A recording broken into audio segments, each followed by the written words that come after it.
everyone. Thanks for joining us from our studios in Israel. I'm Aaron Porras, here with ILTV's morning briefing. Breaking news in Jerusalem, where an Israeli security guard has just been stabbed outside the city's central bus station.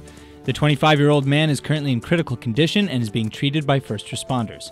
No word has been officially given on whether or not this is an act of terror, but this stabbing does come amidst fierce Palestinian protests, just days after United States President Donald Trump officially recognized Jerusalem as Israel's capital and announced plans to move the embassy from Tel Aviv. That decision sparked worldwide outrage and protest, especially in Gaza and the West Bank, where violent riots erupted throughout the weekend. Police have just confirmed that the stabber has been neutralized, though no word yet on the suspect's condition. Hamas has responded to President Trump's Jerusalem announcement with a new threat of violence against Israel and the rockets to back it up. Multiple rockets have been fired from the Strip into Israel, one of which landed in a kindergarten in the Israeli town of Sderot. Though the building sustained damage, there was no one inside at the time, so there have been no injuries reported.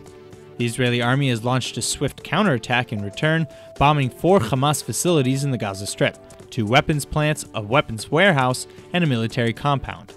2 Hamas militants have been killed in those blasts, and meanwhile the Israeli army has just destroyed a Hamas terror tunnel extending from Gaza deep into Israeli territory.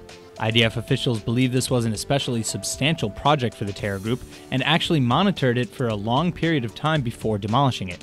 This comes just a month and a half after the army destroyed a terror tunnel from Gaza which killed 14 members of the Islamic Jihad terror group. Palestinian outrage has erupted in the wake of President Trump's bombshell recognition of Jerusalem as Israel's capital and his plan to relocate the United States Embassy to Jerusalem. Riots in the Palestinian West Bank have carried through the weekend, resulting in violent clashes with Israeli soldiers. At this time, 2 Palestinians have been confirmed killed, and anywhere from hundreds to thousands of Palestinians are also believed to be injured. Palestinian Authority President Mahmoud Abbas has made his government's position very clear by pulling all Palestinian officials out of Washington, D.C. and canceling an upcoming meeting with United States Vice President Pence. Abbas's Fatah party is urging all protests against the Jerusalem announcement to continue as well. Israel has deployed a new wave of troops to the area in an effort to keep the situation under control, though at this time, no restrictions have been placed on the Temple Mount in Jerusalem, nor on Muslim prayer at the Al-Aqsa Mosque. This may be one reason why the riots did somewhat weaken as the weekend went on. Though with protests erupting worldwide, clearly the wounds are still very fresh.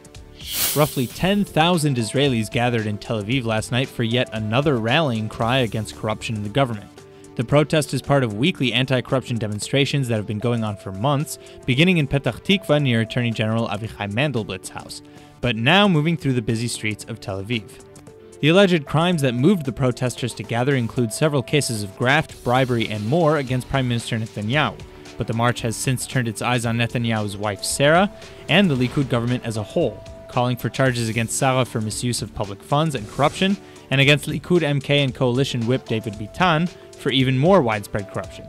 Bitan is expected today to face his 3rd police interrogation with respect to his case, in which he allegedly received bribes, committed fraud, money laundering, and breach of trust. Literally dozens of city officials from the country's center have allegedly been implicated as well. All that said, Prime Minister Netanyahu, Bitan, and Sarah Netanyahu have all continued to deny any wrongdoing, saying that they're the focus of a media witch hunt, and that the police will find nothing because there is nothing. Amidst all the noise of President Trump's recent decision on Jerusalem, something very quiet but possibly more incredible is happening in Israel this week. In a sign of warming ties with the Gulf Kingdom of Bahrain, a delegation of Bahraini religious figures sent by King Hamad bin Isa al Khalifa himself has been sent, quote, in order to send a message of peace, end quote. The 24 delegates will be in Israel for a 4-day visit and come as representatives of the This is Bahrain group, which commits to the idea of religious freedom and coexistence. And to that harmonious end, they say that the majority Shiite population of Bahrain bears no message of loathing or hate towards any religion or stream whatsoever, not even the Sunni minority that controls the Shiite majority country.